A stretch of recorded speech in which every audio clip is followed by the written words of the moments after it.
Dia menolak globalisasi yang diciptakan oleh Amerika sendiri. Nah, itu menariknya. Yang membuat Amerika besar kan itu. Tetapi yang kita kritik ini sudah bukan lagi soal rasionalitas nih. Ide benar salah dia bilang. Ini insanity. We are dealing with the madman. Gitu loh. Jadi kalau bahasa saya ini a mad king. Raja ya, dewa mabuk.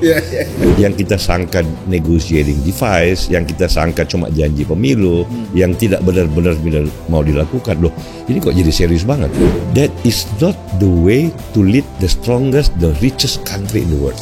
Tiap bulan kebijakannya berganti. Tetangganya marah, tetangganya ngancam. Ya ini perang dagang dalam pengertian yang sebenarnya kan menolak Pax Americana yang menguntungkan Amerika, menolak Pax Americana yang menguntungkan dunia. Apa sih di balik pemikiran The Mad King ini itu loh? Jadi Amerika sekarang secara pemikiran oleh Trump bukan ingin dibawa maju, Al. Dia ingin dibawa mundur ke abad 19.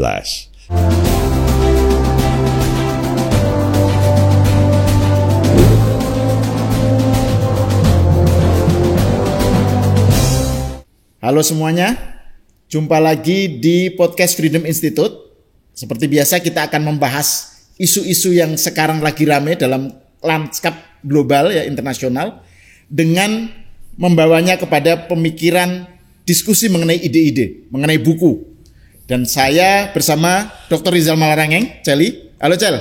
Dunia masih terus berguncang. Dunia berguncang. Dan fokus perguncangan ini salah satunya yang utama adalah Donald Trump. Donald Trump. Jadi memang ini sekali-sekali dalam sejarah, kata Henry Kissinger, muncul seorang tokoh sejarah, tokoh. For better or worse ya. For better or for worse, tetapi dia itu break all the pretensions gitu loh. Jadi pretensi lama itu ditelanjangin. Ya, ya. Suka apa gak suka, this is the man of the day gitu lah. Yeah. Nah, bicara tentang Trump sebagai the man of the day, Cel, ini kan dalam 2 bulan dia menjadi presiden, Cel. Ini kan ada gonjang-ganjing dalam soal ekonomi ya. Ya, baik kita di Amerika, fokus hari ini kita kan ekonomi lah dulu ya. Ya, di Amerika maupun dampaknya kepada negara-negara lain kan. Di masa pas saat kampanye kan dia menjanjikan a new era of prosperity bagi Amerika. Ya. Trump begitu slogannya, Cel. Tetapi dalam 2 bulan ini banyak orang bertanya-tanya gitu, bagaimana Trump berhubungan dengan Meksiko, Kanada, Cina ya. Meksiko, Kanada ini kan tetangga dan Kanada allies kan. Tapi kok cara Trump memperlakukannya seperti itu, soal tarif ya. Kemudian soal kekhawatiran orang tentang bahwa Amerika ini ekonominya apakah ini menuju kepada stagflation, gitu kan, inflasi yang diiringi dengan resesi dan ini pertumbuhan yang melambat, gitu. Jadi bagaimana kita memahami ini what's happening dalam 2 bulan kepresidenan Trump, gitu? Ya, salah satu favorit saya kan kalau penulis ekonomi, komentator ekonomi di Amerika adalah Paul Krugman, pemenang Nobel Ekonomi lah ya. Dan dia ini ya kritis dari awal, dia kan Demokrat, progresif kan, dia kritik. Tetapi kan selama ini kritiknya ya ide, kebijakan, rasional gitu. Nah terakhir saya baca di postnya di Substack gitu, dia sudah menulis ini kita berhadapan bukan lagi kalau kritikan rasional, asumsinya kan mengkritik itu kan karena ada dasar rasionalitas. Tetapi yang kita kritik ini sudah bukan lagi soal rasionalitas nih. Ide benar salah dia bilang. Ini insanity. We are dealing with the madman. Gitu loh. Jadi kalau bahasa saya ini a mad king. Raja ya, dewa mabuk. Ini sudah susah mengertinya. Karena bukan hanya keliru. Tarif itu kan kita bisa nanti jelaskan. Sebagai ide kan keliru ide tentang tarif itu.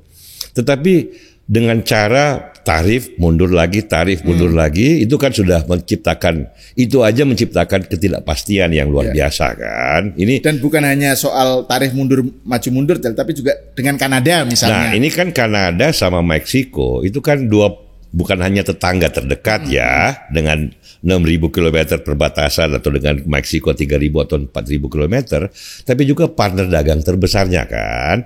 Yang setelah NAFTA dan post NAFTA itu sebenarnya Amerika Kanada, Meksiko itu kan sudah satu ekosistem ekonomi. Kalau soal pabrik mobil itu nggak ada lagi made in Amerika, made in Kanada atau made in Meksiko sebenarnya. Itu sudah North American cars gitu loh dari segi supply chain-nya. Terus kemudian kelakuan dia terhadap Uni Eropa dalam soal tarif kan juga ini kan partner geopolitik, partner dagang besar. Dan praktis kan selain dengan NAFTA tarifnya ya hampir nol ya 3%, 2%, dengan Eropa kan juga begitu. Juga sama kelakuannya sampai Eropa kan juga Kanada kan retaliasi, Eropa retaliasi, Meksiko retaliasi, Cina kan juga begitu. Retaliasi. Jadi sedunia ini jadi mikir loh ini mau era awal perang dagang atau gimana? Ini kan nanti kita ceritakan. Ada sejarahnya, ini kan bukan pertama kali yang namanya tarif, perang dagang, autarki itu kan abad 19. Ada ceritanya sendiri pada saat bukan Pax Americana tapi Pax Britannica. Nanti kita ke sana. Nah, intinya adalah hari-hari ini stock market Standard & Poor sempat 2 hari turun itu hampir 7%.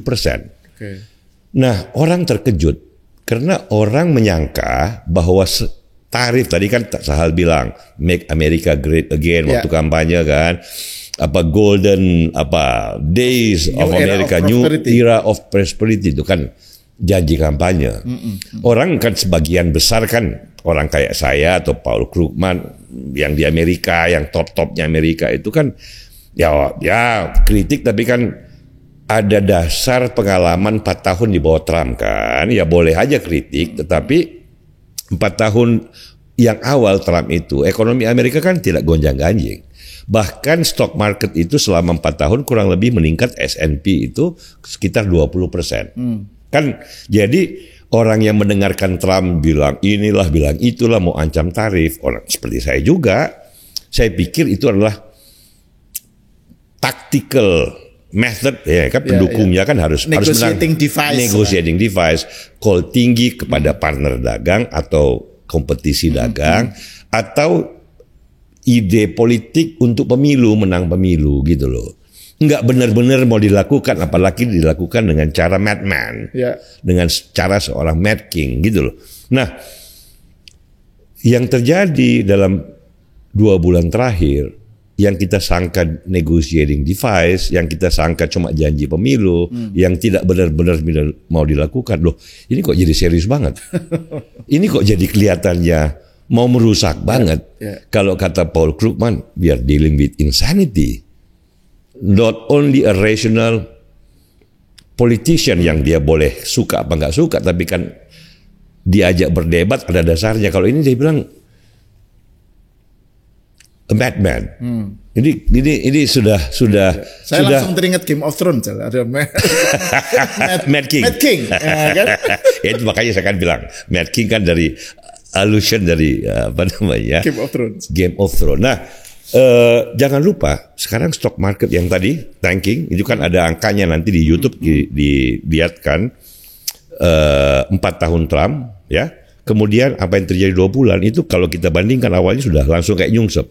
Makanya orang mulai bicara soal jangan-jangan bisa resesi ini. Ya kan?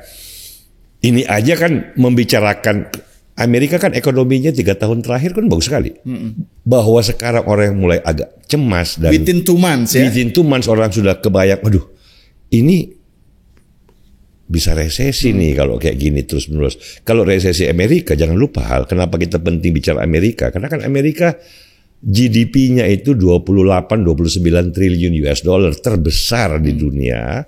Yang kedua di bawahnya itu kalau nominalnya kan Cina dan Eropa, itu kan 10 triliun lebih sedikit dibanding Amerika lah kira-kira kalau kita lihat gampangnya.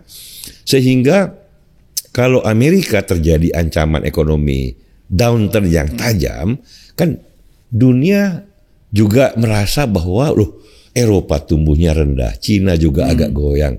Ini kan masa depan ekonomi dunia dalam waktu yang 4 tahun Trump, kan orang bisa khawatir hal. Ini yang membuat kita di podcast kita harus membuat orang mengerti what is happening in the United States. Apa sih Trump? Siapa sih Trump dari segi economic policy maker gitulah kira-kira. Idenya dari mana? Apakah ada sejarahnya sebelumnya? Yang Nah, gini-ginian? sebelum kita bicara soal sejarahnya ya, untuk memahami lebih mendalam Dan tentang pemikirannya. Trump ini kan Trump ini kan seorang bisnismen. Ya. Dan dia dikelilingi sekarang yang membedakan dengan sebelumnya, dan kita udah bicarakan Ical, kan dia ada tech bros, kan Elon Musk dan kawan-kawannya itu. High tech entrepreneurs. High tech, ya. Nah, kenapa tapi tetap toh dengan begitu tetap aja dia insane gitu ya. Itu gimana itu? Saya pun heran sebenarnya. Banyak orang heran kan waktu dia pelantikan yang dia undang duduk di terdepan itu kan tech bros itu kan ya tokoh-tokoh yang punya Amazon, yang punya Google, pimpinan Microsoft, Elon Musk, SpaceX, Tesla gitu. Kenapa mereka tidak bisa bilang kepada mereka? Sebagian mereka sudah mulai protes. Trump ini kan pengusaha besar juga di Amerika, nggak sebesar Elon Musk atau Jeff Bezos, tapi kan bukan orang kecil juga secara pengusaha. Tapi kan pengusaha gaya lama, properti. Banyak teman-temannya juga old money lah ya, pengusaha manufacturing, properti. Saya kira sebagian dari mereka, dan saya kira saya sudah baca berita beberapa, mereka juga sudah mulai nanya kepada timnya Trump, what is happening with your guy? Gitu loh, kalau gaya Amerika itu kan, what is happening with the guy? Dia bilang, is he very serious about this or what? Gitu loh. Ini mereka pun mulai bertanya-tanya. Ini jangan-jangan orang yang kita dukung ini is a true madman, gitu loh. Bukan hanya tarif sebagai device, temporary device untuk positioning. Tetapi sudah menjadi metode dan tujuan sekaligus yang tidak lagi rasional. Nah, itu yang paling berbahaya. Nah, ini yang kita mau cari tahu nih Hal. Apa dan bagaimananya sebenarnya. Ini kan apalagi dia ngomong soal reciprocal tarif. Gak mungkin dilaksanakan. Terlalu kompleks ekonomi modern ini dengan hubungan antar bangsa dengan begitu banyak items of trade. Ya. Yang kalau pakai reciprocal secara konsisten itu nggak mungkin, terlalu kompleks. Makanya kan kita punya WTO, satu sistem dunia pengaturan bersama multilateral. Jangan satu-satu dilihat tarif barang per barang, negara per negara, gitu supaya karena satu produk seperti mobil kan terdiri dari ribuan komponen. Kan nggak bisa, dan dia bolak-balik tuh, kayak mobil di Amerika dan di Kanada dan Eropa, komponen isinya sebelum barang jadi, sebelum jadi barang, bisa bolak-balik perbatasan Kanada, Meksiko, Amerika 7 kali, 8 kali, 5 kali gitu. Sudah nggak mungkin membuatnya resiprokal. Tapi di sisi lain kan dia seperti yang tadi Celi bilang kan dia orangnya maju mundur ya, kayak gertak, mundur lagi, gertak, mundur lagi. Nah ini ya, kalau bagian dari unpredictability dia kalau atau maju mundurnya yang kemarin, ya kan yang awal tuh loh tarif 25% Meksiko Kanada, stop, orang lega bernafas, ternyata cuma ancam kan, dipikir lagi 2 kali, orang takut, stop lagi, loh ini terus sampai kapan gitu loh. Terus ngomong sama Cina, ngomong sama Uni Eropa juga hal yang sama terjadi. Nah, dan respon negara yang terkena ya dampaknya kayak misalnya Cina sudah mengancam akan retaliasi, terus Kanada yang jadi cerita Kanada kan misalnya Premier of Ontario, iya kan, yang berbatasan dengan garis Amerika itu loh. Jadi pahlawan dia di Kanada, premiernya ini, ya kayak gubernur lah, si Douglas Ford. Dia bilang, oke, kalau kita ditarifin 25%, listrik supply ke Minnesota saya naikin juga 25%. Sampai lah. Sekarang kan lagi dibatalin lagi, ya kan, lagi ditunda dulu, dibicarakan lagi dengan Howard Lutnick, Menteri Perdagangannya Amerika. Nah, that is not the way to lead the strongest, the richest country in the world. Tiap bulan kebijakannya berganti. Tetangganya marah, tangganya ngancam. Ya ini perang dagang dalam pengertian yang sebenarnya kan. Lu ngancam 25%, listrik dari Kanada ke Minnesota, dia bilang gue naikin 25%. Mampus juga loh. Lah terus Trump juga gila juga. Dia bilang kalau gitu saya naikin lagi 50% yang tadi 25%. Lah, are you guys serious? Ini makanya Paul Krugman bilang, this is a madman. Kalau di Game of Thrones kita bilang, this is the Mad King, gitu loh kira-kira. Kalau kita ibaratkan Trump ini sebagai dewa mabuk, Dewa mabuk yang keterusan. Keterusan, ini dewa mabuk yang kalau kita lihat 2 bulan kebijakannya ya terkait ekonomi itu kan hangovernya kelamaan ini. Nah ini kita kan jadi kalau dia mabuk itu sebagai metode taktikal ya supaya mengelabui lawan ya kita bisa terima. Tapi mabuknya kayak sungguh-sungguh mabuk. Jadi cara terbaik untuk melihatnya adalah dengan memahaminya dalam konteks yang lebih luas, Cel. Ya. Nah ini kita kan ada beberapa buku yang membahas tentang, ini ada The Great Convergence, Richard Baldwin ya. Terus juga yang menarik Brad DeLong nih tentang abad 20 lah, The Convergence dalam pengertian lain, tapi politik ekonomi sejarah. Ya, sejarah. Betul. Nah ini kan Keynes, Hayek, Polanyi, bagaimana politik ekonomi modern terbentuk yang kita sebut nanti ujungnya Pax Americana itu loh. Nah ini kan sebenarnya kenapa penting untuk membahas buku ini ya dalam kaitannya dengan Trump. Kan sebenarnya Trump ini dengan segala idenya mengenai tarif, mengenai America First dan lain-lain itu kan sebenarnya ada yang ingin dia tentang, ingin dia tolak lah ya, globalisasi, globalisme, gitu ya, yang saya kira mungkin sudah menjadi tren dalam ekonomi dunia sekitar 80 tahun, 70 tahun ke belakang ya. Ini yang ingin dia tolak kan.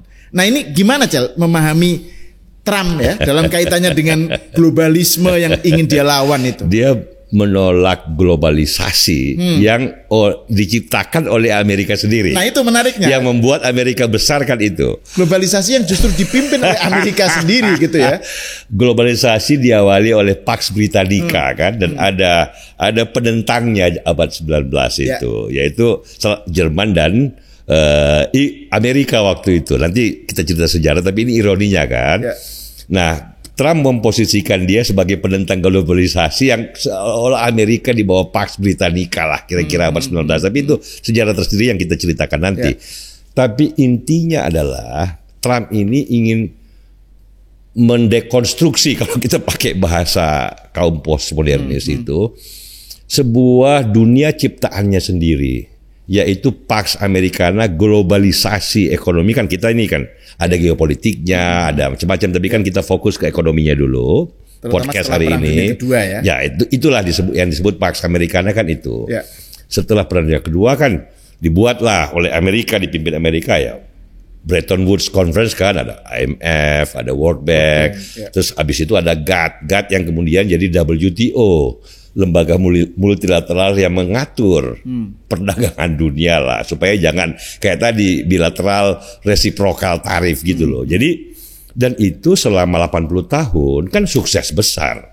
Ya, kalau geopolitiknya kan kita bilang suksesnya apa? Ya di samping kelemahannya ada perang Vietnam, perang Irak, perang Afghanistan, kan tidak ada perang besar antara great powers gitu loh. Tidak ada perang nuklir antara great powers, itu kan secara itu kan sukses geopolitiknya. Ekonominya lebih sukses lagi ya.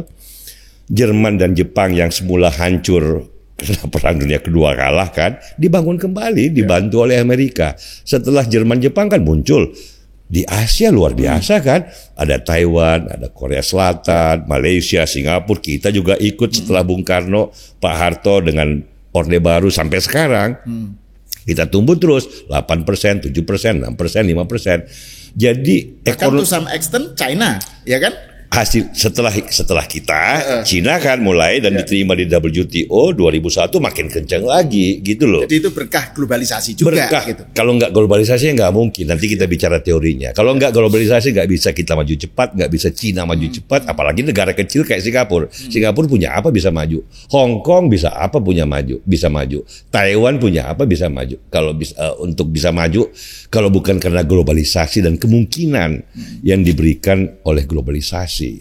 Nah, salah satu negara yang paling diuntungkan oleh globalisasi ya adalah Amerika sendiri. Kalau kita lihat pertumbuhan Amerika, perkembangan GDP-nya, perubahan ekonomi Amerika, industri, sekarang teknologi, kreatif industries, Palo Alto, Silicon Valley, perusahaan-perusahaan baru Amerika yang baru berumur 20-30 tahun, Amazon, Tesla, Google, Microsoft itu sudah jadi perusahaan dunia terbesar dan perusahaan Amerika terbesar. Itu kan bagus banget, mencerminkan bahwa Amerika adaptif dan kreatif dalam menghadapi perubahan teknologi dan perubahan sejarah kan. Dan kesejahteraan Amerika tidak berkurang karenanya, gitu loh. Malah lebih bagus lagi. Jadi selain Amerika dalam Pax Americana yang globalisasi ekonomi, dalam wujud globalisasi ekonomi, bukan hanya membuat ratusan juta orang di Cina berhasil terangkat dari jurang kemiskinan, ratusan juta orang di India mungkin terangkat dari jurang kemiskinan. Negara-negara yang semula miskin menjadi maju, Singapura, Korea Selatan, Jepang. Itu kan sukses. Belum pernah terjadi dalam sejarah. Kalau di bawah Pax Britannica kan lain cerita. Oke, ada kemajuan Jerman, ada kemajuan Amerika, tapi kan lain ceritanya. Tapi di bawah Pax Americana 80 tahun. Rate of progress in history itu belum pernah terjadi. Ya, yang tentu saja yang paling cepat Cina. Tapi Malaysia, Singapura, Korea Selatan dahsyat itu. Meksiko dahsyat itu. Nah, ini kenapa? Karena keterbukaan. Ada negara yang mau melawan logika ini. Ya, misalnya kalau di luar Soviet Union ya kan memang itu, kalau itu kan lain ideologinya. Tapi ada negara yang misalnya Argentina di bawah Peron, nggak mau globalisasi, mau produksi semua sendiri, tumbang. Ya kan, Kuba, Korea Utara kan nggak pernah maju-maju, ya kan. Tetapi yang mengikuti arusnya globalisasi, more or less berkembang cepat. Dan di puncaknya Amerika juga berkembang cepat. Nah, ini yang mau ditolak oleh Trump. Ini yang dia bilang, for whatever reason dia bilang, kok Amerika dirugikan? Amerika is being ripped off. Nanti kita bicarakan ini ya. Tapi itu yang dia mau tolak. Jadi memang pada saat globalisasi terjadi, kan negara yang baru berkembang, ini kan kalau sekarang secara bertahap, IMF nih, WTO, World Bank ini kan internasional. Itu secara bertahap universal tarifnya menjadi 3%. Apalagi kalau sudah NAFTA, itu kan barangnya criss-crossing aja. Nah, ada beberapa pengecualian bagi negara-negara yang kayak Cina baru berkembang, kayak kita baru berkembang. Mereka kan mau punya industri sendiri, proteksionisme terbatas dengan macam-macam perlakuan. Itu oleh Amerika diterima sebagai keniscayaan, fakta. Tidak sesuai dengan ideologi free trade yang melandasi globalisasi ekonomi, tetapi diterima untuk sementara. Ya, namanya preferential trading system, preferential treatment system. Jadi udahlah, mereka-mereka yang quote and quote nggak fair udah dikasih sistem besar supaya mengurangi tarif. Ada yang khusus menerapkan tarif kayak kita, industri mobil kita mau kembangkan ya kita proteksi. Dibiarkan karena dianggap mungkin membantu pembangunan negara miskin menjadi lebih makmur, gitu loh. Tetapi sifatnya temporer. Nah, itu yang terjadi dalam Pax Americana. Dan itu yang menurut saya belum pernah terjadi sepanjang sebelumnya, even di bawah Pax Britannica pada abad 19. Nah itu kalau penolakan Trump terhadap katakan globalisme yang dipimpin Amerika dan menguntungkan Amerika itu kan menjadi sesuatu yang kontras ya kalau dibandingkan dengan Reagan misalnya, yang tokoh presiden yang juga dikagumi Trump, dikagumi oleh Elon Musk lah setidaknya, oleh tech bros gitu. Gimana menurut saya itu kalau dibandingkan? Ronald Reagan itu secara ekonomi politik salah satu presiden terbaik Amerika di zaman Pax Americana. Kan sebelumnya kan ada Abraham Lincoln, ada Roosevelt di zaman pembangunan welfare state, ada George Washington, Thomas Jefferson. Tapi di era Pax Americana, presiden terbaik yang bisa mengatakan esensi filosofi dari free trade, dari perdagangan bebas ini dengan wajah manusiawi, dengan wajah bersahabat, itu Ronald Reagan. Ide tentang NAFTA, penyatuan ekonomi Kanada, Meksiko, itu salah satu kontributor terbesarnya sebagai politisi itu Ronald Reagan.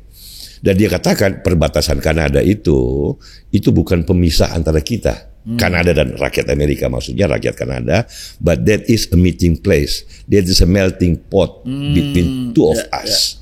Two of our different societies is not divided because of the line, tetapi itu tempat kita bersalaman, gitu loh, tempat kita bertemu. Itu kan Ronald Reagan, gitu loh. Perdagangan saling menguntungkan. What you cannot do, I provide for you. What I cannot do, you provide for me. Nah, itu yang mau ditolak oleh Trump malah dimusuhin Kanada. Padahal Elon Musk ini, Ted Cruz itu salah satu pahlawan mereka ya Ronald Reagan. Nah, ini yang orang nggak mengerti, menolak Pax Americana yang menguntungkan Amerika, menolak Pax Americana yang menguntungkan dunia. Apa sih di balik pemikiran The Mad King ini itu loh?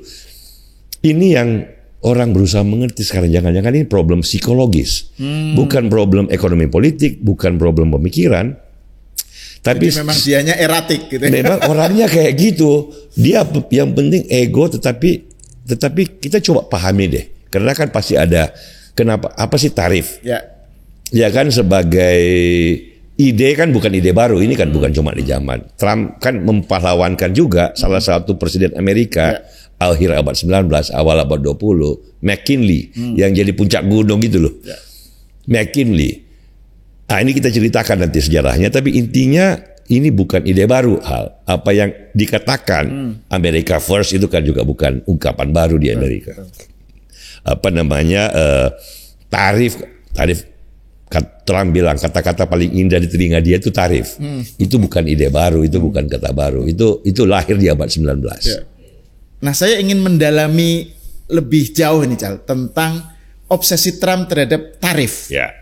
Sebenarnya apa yang ada di belakang dia ini? Idenya gimana? Karena gini, kalau masalahnya adalah kritik terhadap globalisasi, ketidaksukaan terhadap globalisasi, ketidaksetujuan terhadap globalisasi, kan ada sosok-sosok seperti ada seperti Stiglitz atau misalnya Krugman dalam variasi yang lebih, bukunya kan Globalization and its Discontents gitu. Betul, ya.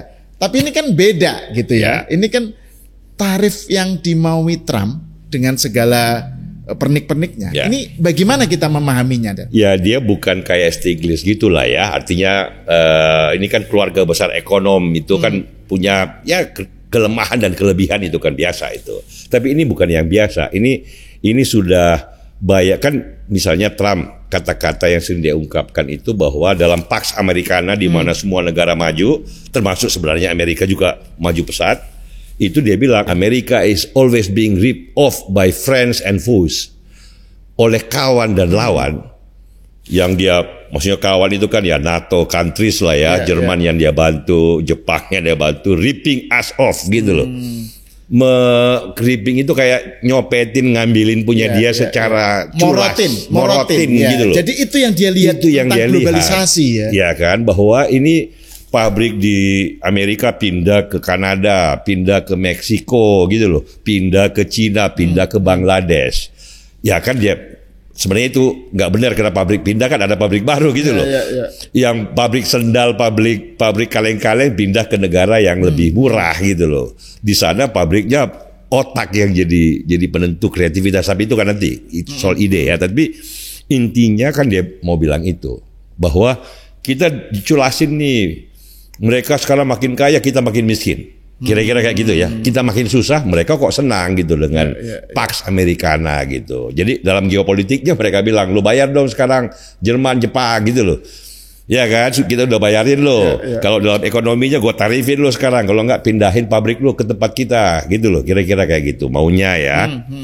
Kalau nggak gue pakai tembok tarif nih. Nah, dia ini bukan hal yang baru hal. Pahlawannya dia salah satunya kan dia bilang Presiden McKinley itu kan akhir abad 19. Nah, secara ide di Cina pun abad ke-15 hal. Emperor Chengdu itu kan dulu Cheng Ho, ingat kan, armada Cina ke Afrika, ke Asia gitu loh, ke Indonesia hal. Itu sudah lumayan naval power dan naval trade-nya, maritim trade-nya itu Cina bagus banget. Sama Emperor Cina Ming dinasti stop, menutup diri gitu loh. Psikologi tembok, makanya tembok Cina kan, bangun psikologi pertahanan, bukan kreativitas ekspansif gitu. Nah, sebagai ide dia nggak baru. Ini kita bicara abad 19 lah, Pax Britannica pada saat industrialisasi dan kemajuan ekonomi pertama yang cepat dimulai. Ya, Inggris, kita bicara Inggris nih. Pax Britannica ya. Pax Britannica, makanya kan pemikir tentang free trade itu kan dari Inggris dan Skotlandia. Yang satu namanya David Ricardo, yang satu namanya Adam Smith. Ini foundational para pendiri ilmu ekonomi gitu loh. Kalau David Ricardo kan comparative advantage, kelebihan masing-masing, pertukaran negara, masyarakat, bangsa itu maju karena pertukaran, ya. Kemudian Adam Smith itu dalam pertukaran terjadi spesialisasi pembagian kerja. Jadi itu yang membuat kemajuan, dan itu secara kalau ilmu ekonomi sekarang itu, kalau kata ekonom bilang, ekonomi ini sering berdebat tapi tidak banyak yang disetujui bersama. Salah satu dari yang sedikit itu yang disebut sebagai Ricardian proposition yang tadi itu loh, perdagangan terbuka. Salah satu tokohnya yang modern, Paul Krugman ini dapat Nobel aja kan, trade teori tentang perdagangan. Nah, intinya pada saat pas Britannica itu Inggris baru maju ya, semangat autarki, semangat nasionalisme ekonomi kan juga muncul. Makanya perdebatan dulu tentang gandum dan jagung gitu loh. Karena nasionalisme dalam arti isolasionis ya. Bukan. Kita hasilkan sendiri dong gandum dan jagung kita. Masa kita impor dari Amerika? Berdiri di atas kaki sendiri. Masa kita impor dari Amerika? Ya kan? Masa kita impor gandum dan jagung dari Amerika? Masa dari Jerman? Bikin sendiri dong. Produksi sendiri dong. Gitu loh. Berdebat panjang. Nah, waktu itu ya salah satu pejuang perdagangan bebas menentang Corn Law, undang-undang tentang jagung. Itu namanya James Wilson. Ya, dan akhirnya menang. Itulah yang menjadi pendiri majalah Economist. Ya, inilah sampai sekarang kan pejuang perdagangan bebas secara kelembagaan itu terdepan majalah Economist gitu loh. Salah satu mantunya yang kemudian menjadi editor di Economist awal-awal itu namanya Walter Bagehot. Salah satu pemikir terdepan abad Victoria di bawah kepemimpinan Ratu Victoria. Akhir abad 19 ya. Yes. Jadi pertengahan ke akhir. Salah satu pimpinan pemerintahan Inggris, Partai Liberal ya, perjuangan perdagangan bebas itu namanya William Gladstone. Nah, kalau konservatif itu waktu itu Disraeli ini two giants of British politicians gitu, yang memperdebatkan, membicarakan, akhirnya yang menang adalah free trade. Zero tarif kira-kira kayak gitulah ya, ada 4-5 tergantung barangnya, tetapi umumnya free trade yang menang. Nah, dua negara yang baru mau berkembang mengikuti Inggris di bawah pimpinan Pax Britannica itu, satu namanya Jerman, ya, the Bismarck menyatukan Jerman, kemudian berkembang pesat Jerman. Satu namanya Amerika Serikat yang dijajah perang sipil, kemudian setelah perang sipil jadi berkembang maju. Nah, dua-duanya ini maju dengan cara sebagian proteksionisme di bawah Bismarck. Jerman, salah satunya di Amerika di bawah Presiden McKinley. Nah, itu pahlawannya Trump tuh. Itu ada di gunung. Sekarang di gunung yang dinamakan kembali oleh Trump setelah ditukar jadi nama India. Ini agak lucu-lucu juga. Nah, jadi tetapi waktu itu kan Amerika masih negara yang baru berkembang, di mana porsi anggaran pemerintah itu kan baru 3%. Ya, jadi kalau McKinley memakai tarif untuk membiayai setengah dari anggaran pemerintah itu kan kecil. Jadi tarifnya enggak, ya 35%, 40%, tinggi sekali. Tetapi kan cuma sebagian anggaran pemerintah karena anggaran pemerintah kecil. Trump ini sekarang kan anggaran pemerintah di Amerika 22% dari GDP. Dan dia mau biayain pakai tarif, ya sudah. Kalau dia mau pakai itu secara ideal, kalau bisa dilakukan, tembok tarif semua di Amerika itu. Karena sudah proporsinya begitu tinggi, nggak sama dengan McKinley. Tapi pasti Trump nggak mengerti soal ini. Yang dia mau ikutin intinya adalah secara ide, dia menolak Ricardian proposition, dia menolak Adam Smith yang oleh Pax Americana nih 80 tahun yang tadi kita ceritakan itu kan fondasinya. Secara pemikiran, dia pakai pemikiran baru yang mundur ke belakang. Jadi Amerika sekarang secara pemikiran oleh Trump bukan ingin dibawa maju dia ingin dibawa mundur ke abad 19.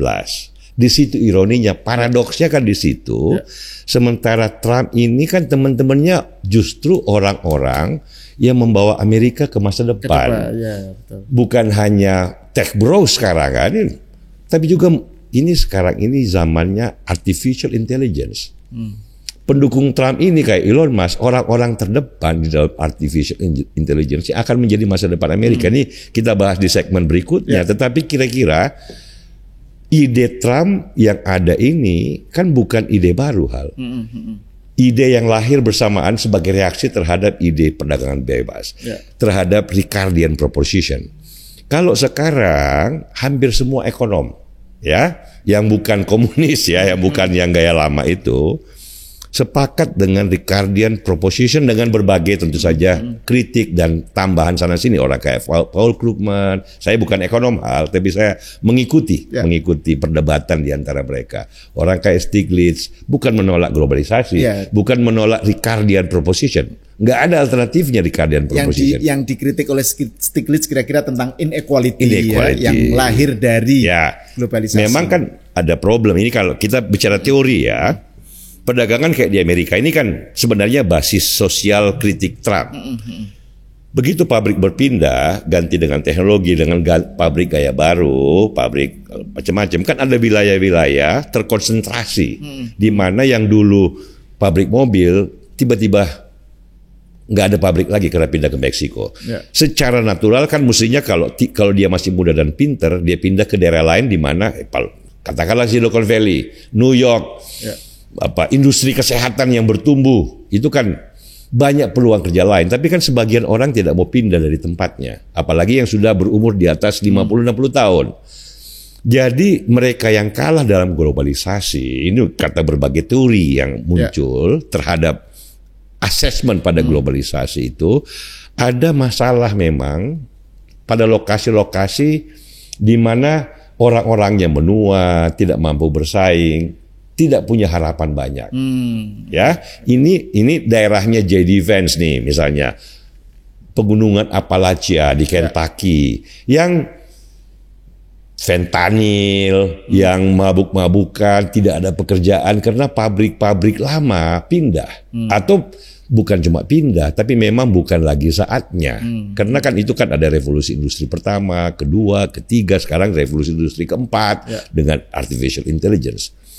Jadi mereka yang sudah tidak mampu ikut dalam irama zaman itu, apalagi terlokalisasi dalam kota-kota kecil yang jauh, yang tidak bagus infrastruktur pendidikannya, itu memang pertanyaan. Tapi kan jawabannya bukan kembali kepada zaman lalu. Bukan kembali kepada dinasti Ming abad 15. Bukan autarki. Bukan gitu ya. Autarki. Tapi gini Cel, ini kan kalau saya ingin kembali ke soal tadi yang Cel bilang bahwa salah satu yang mendasari penolakan Trump terhadap globalisme adalah bahwa dia merasa ini Amerika is being ripped off.